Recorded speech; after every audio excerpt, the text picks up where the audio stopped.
नमस्कार, आप देख रहे हैं ईस्टर्न स्काई मीडिया समाचार बुलेटिन के साथ मैं जितेंद्र ज्योति।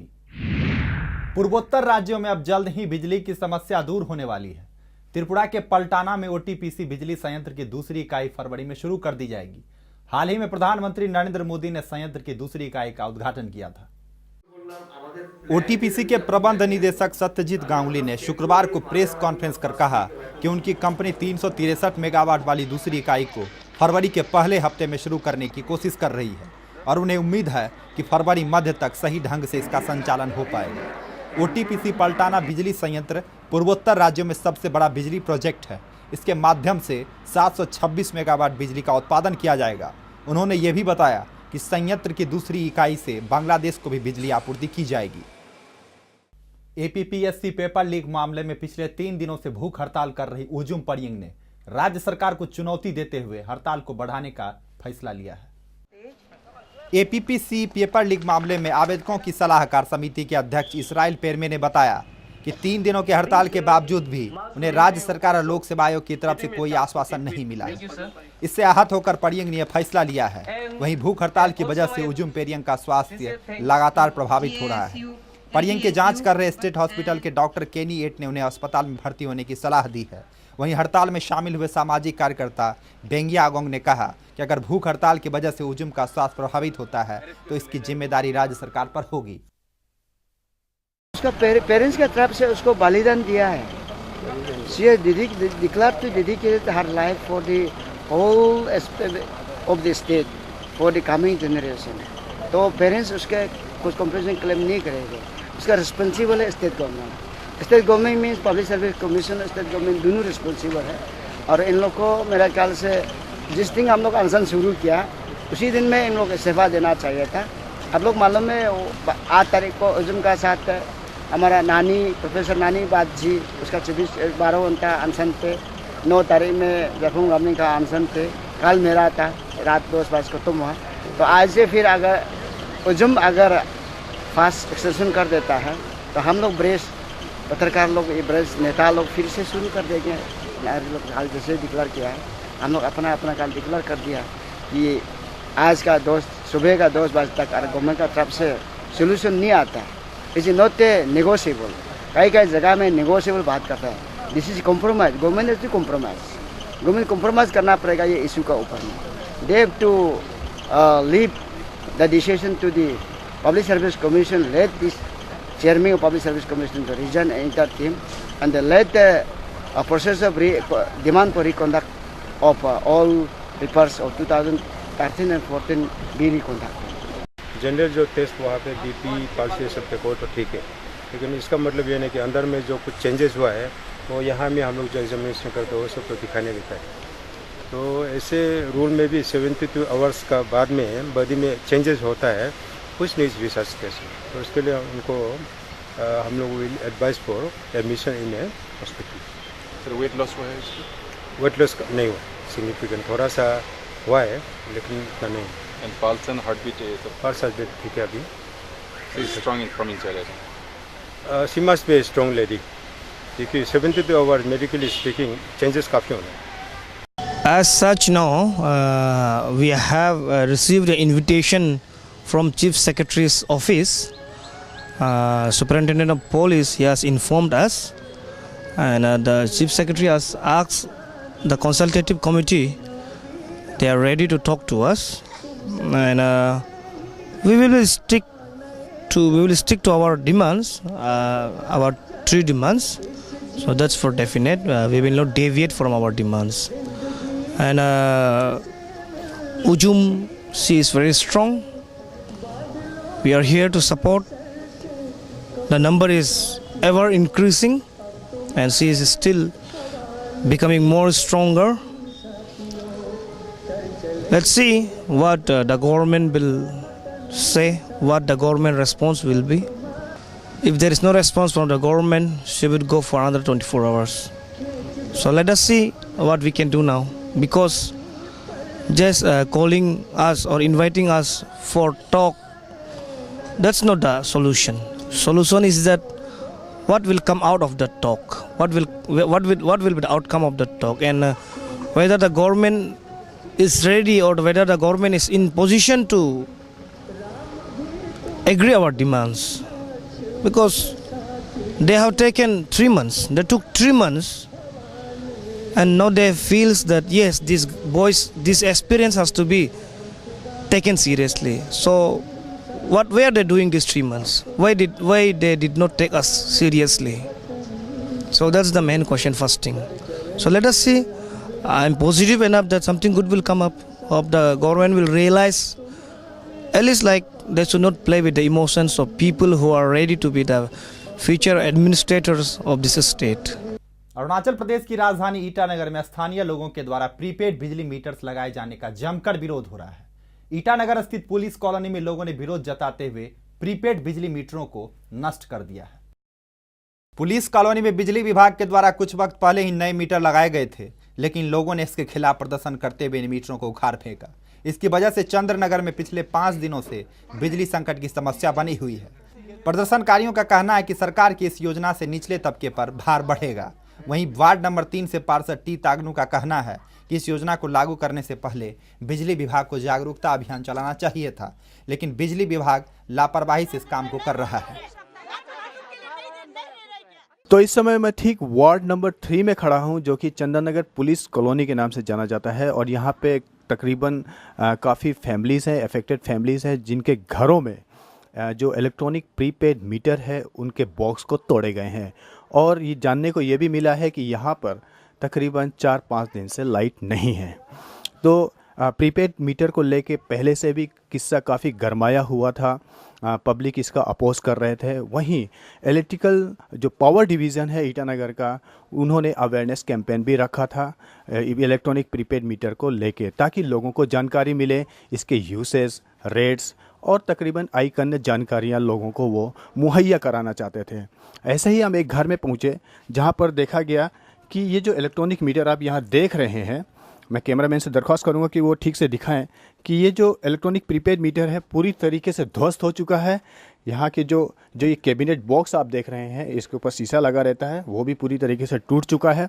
और हमारे साथ यहीं के इस घर के जो एक निवासी हैं वो भी मौजूद है। आइए उनसे बातचीत करते हैं। सर, आपका नाम क्या है? रोहित सिंह।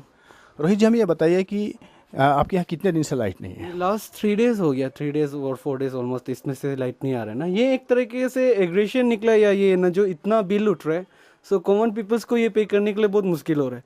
उसी के रिलेटेड में एक एग्रेशन का तौर पे ये शो किया गया है पूरा, मतलब एक पब्लिक से यूनिटी वाइज में आके इसको तोड़ा गया है, मतलब ना हर एक घर से अपोज दिखाया गया है कि मतलब हम लोग प्रीपेड मीटर के मतलब अगेंस्ट में है।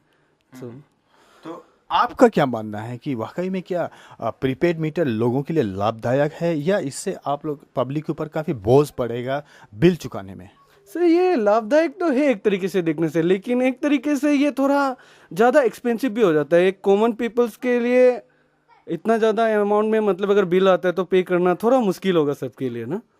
तो यहाँ पे और कितने ऐसे घर हैं जहाँ पर जिनके घरों में जो प्रीपेड मीटर इंस्टॉल किए गए थे सरकार द्वारा या डिपार्टमेंट द्वारा, उनको ख़राब किया जा चुका है, पूरी तरीके से तोड़ा जा चुका है? ऑलमोस्ट 50+ सर घर को मतलब कि मीटर्स लोगों को तोड़ा गया है ना, 50+, और काफ़ी मतलब मात्रा में मतलब इसका एग्रेशन भी शो किया गया है। मतलब आपका फील्ड में भी ये जितना मीटर्स था उस लोग को जला के मतलब ना एक तरीके से एग्रेशन शो किया कि ये इसके हम लोग खिलाफ है बोल के ना। इस वक्त हमारे सामने मौजूद है यहाँ के वार्ड नंबर 3 काउंसलर। आइए हम उनसे कुछ बातचीत करते हैं इस मामले में। सर, आपका नाम क्या है? ताकब तागरू। तागरू जी, ये बताइए कि आज ये जो आपने जो बैठक बुलाई है उसका मेन मकसद क्या है? नहीं, ये हमने सुना, हम आउट ऑफ स्टेशन थे तो हमारा कॉलोनी में कुछ प्रीपेड का जो कनेक्शन दिया गया है, तो प्रीपेड कनेक्शन देने के बाद हमारा कॉलोनी वालों को कुछ नॉलेज नहीं थे। उनका घर में उसका जो क्वार्टर में कनेक्शन दिया तो सारा बाहर से भी दूसरा कॉलोनी से भी वुमेन लोग आके तोड़ दिया। इसमें से हमारा कॉलोनी का भी कुछ अनजान लोग साथ में थे। तो हमारा ऐसे मेरा मानना है, हम लोग तो म्यूनिसिपलिटी का है, ईटानगर में म्यूनिसिपलिटी हो गया तो हम लोग को कोई डिपार्टमेंट वाला या हमारा गवर्नमेंट हम लोग का ऊपर में कोई जानकारी नहीं दिया है।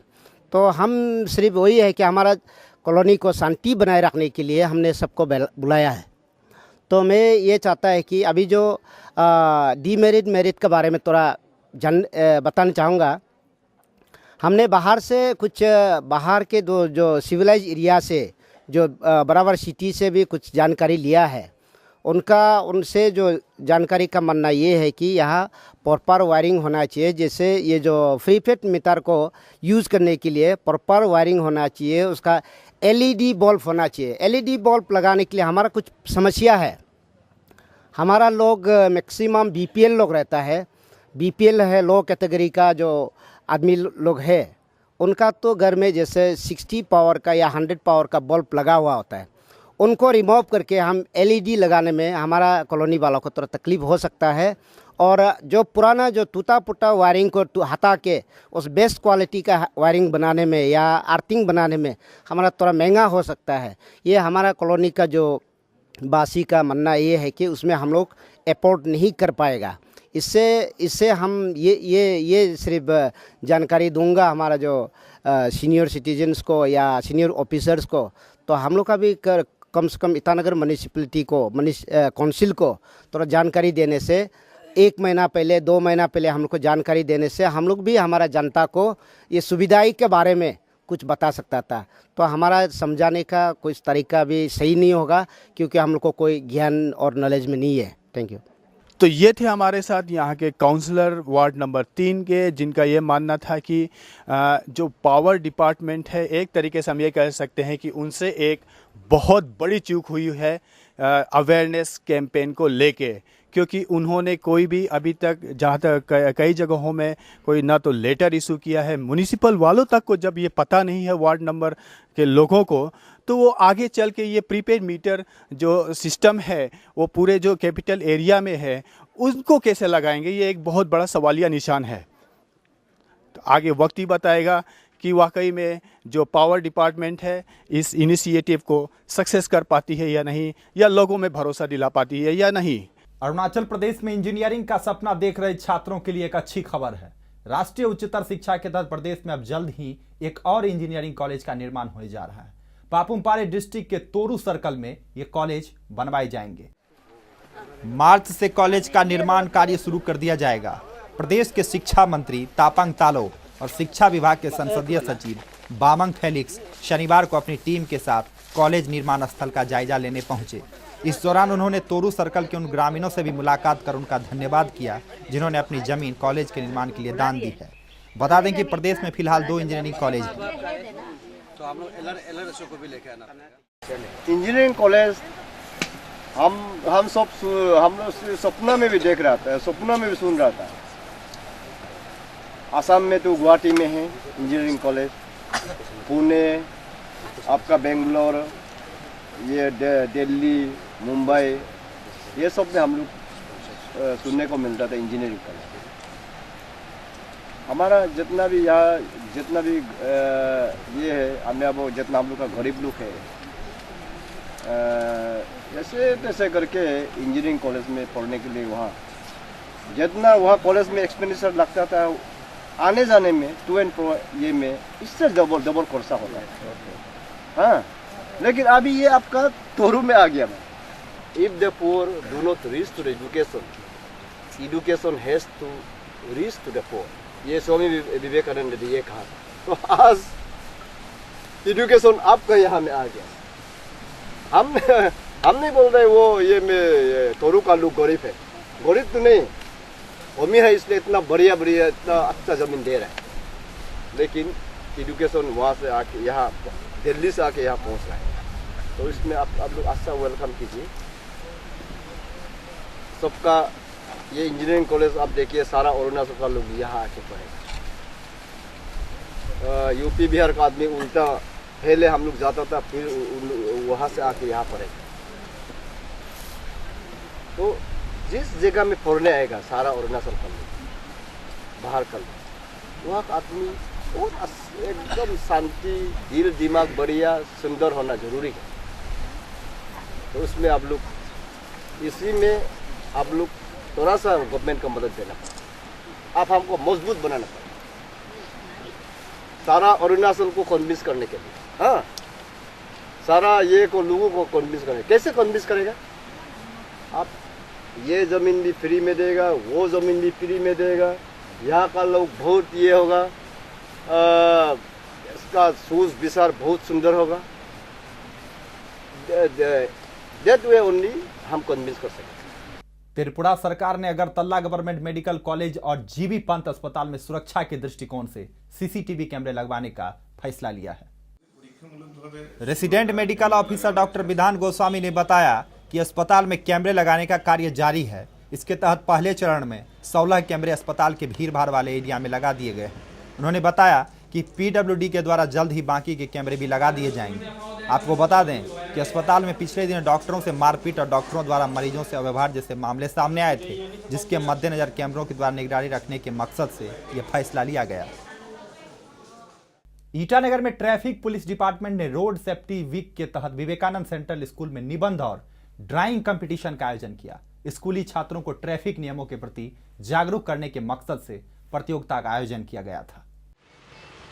2 जनवरी से ट्रैफिक पुलिस के द्वारा राज्य में ये रोड सेफ्टी वीक मनाया जा रहा है। यातायात सड़क सुरक्षा प्रभारी एयू अंसारी ने बताया कि वो अभी तक 20 से ज़्यादा स्कूल को कवर कर चुके हैं। उन्होंने ये भी बताया कि बच्चे समाज में इसके प्रति जागरूकता ला सकते हैं, इसलिए पेंटिंग प्रतियोगिता के माध्यम से ये कार्यक्रम चलाया जा रहा है। इसका मेन मकसद है जो रोड सेफ्टी है, ट्रैफिक रूल्स एंड रेगुलेशन को लोग माने और उनमें पब्लिक अवेयरनेस क्या है उसको ज़रा दिखाया जा रहा है। और इसमें एकदम समाज के नीचे जो स्तर मतलब जो स्टूडेंट्स हैं उनसे शुरुआत किया गया है। तो मेरे हिसाब से बहुत ही अच्छा है कि इनका जो मोटो है अच्छा है। इसमें अवेयरनेस बढ़ेगा, जनजागृति बढ़ेगा और लोग ट्रैफिक रूल्स को फॉलो करेंगे। और छोटे जो स्टूडेंट्स हैं उनसे इसलिए बुलाया गया ड्राइंग कंपटीशन या एसे राइटिंग है। इसमें इनका जो मेन टारगेट मतलब कैसे इसको और सुधर जा सके जो स्कूल ऑर्गेनाइजेशन ने कर रहा है और ट्रैफिक पुलिस डिपार्टमेंट जो कर रहा है वो बहुत ही अच्छा है। मेरे लिए ये स्टेट के लिए बहुत अच्छी बात है और इसमें बच्चे का भी सुझाव को भी आगे देखा जाएगा। तो इस वक्त हमारे साथ मौजूद हैं रोड सेफ्टी इंचार्ज जिनका नाम है एयू अंसारी जी। अंसारी जी से हम थोड़ा बातचीत करते हैं इस मामले में कि सर यहाँ पे आज जो आपने पेंटिंग और ड्राइंग कंपटीशन रखा है उसका मुख्य उद्देश्य क्या है आपका? मुख्य उद्देश्य ये है कि हमारे ट्रैफिक के बारे में लोग जानें, रूल्स क्या है ट्रैफिक का, और इसमें जो सेफ्टी मेजर्स हमारे जो रोड एक्सीडेंट मिनिमाइज़ हो, हमारे जो रोड यूजर्स हैं वो सेफ़ हों, ये हमारा मेन मोटो है। और बहुत से स्कूलों में हम लोग अवेयरनेस प्रोग्राम करवाते हैं कंटिन्यू, जिससे कि बहुत सा रोड एक्सीडेंट मिनिमाइज़ भी हुआ इस साल और कुछ रेवेन्यू भी गवर्नमेंट को डिपॉजिट हुआ थ्रू ट्रैफिक एमबी चेकिंग। और कुछ आए दिन देखा गया है कि जो खासकर यूथ है, युवा वर्ग है यहाँ का, वो जो लिक्विड्स लेते हैं और लिक्विड्स लेने के बाद में रात को हैफर्जस ड्राइविंग करते हैं, तो उनको कंप्लीट चेक करने के लिए आपकी तरफ से अभी तक क्या हो पाया है? बहुत सा ऐसा है कि रेसली ड्राइव हो रहा है, इसके अगेंस्ट में हम लोगों ने एक स्पेशल ड्राइव करते हैं और इस हफ्ते में भी सेकेंड वीक में सीईओ के थ्रू मतलब जो तालोपोतम सर हैं और हमारा पुलिस ट्रैफिक टीम ये लोग एक स्पेशल ड्राइव करेंगे इसमें भी, जिससे कि इनके जो फाइन्स वगैरह काटे जाएं, ये जो है इसको इम्प्रूव हो सके। और ये ट्रैफिक जो सेल है इसका ऑल ओवर इंचार्ज हमारा एसपी ट्रैफिक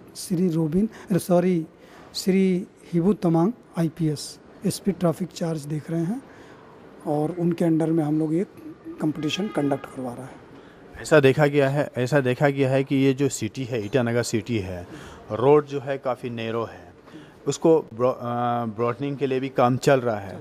लेकिन अगर देखा जाए यहाँ पर कि पार्किंग के मामले में लोग इधर उधर पार्किंग कर देते हैं, जिसकी वजह से ट्रैफिक के चांसेस भी काफ़ी बढ़ जाते हैं।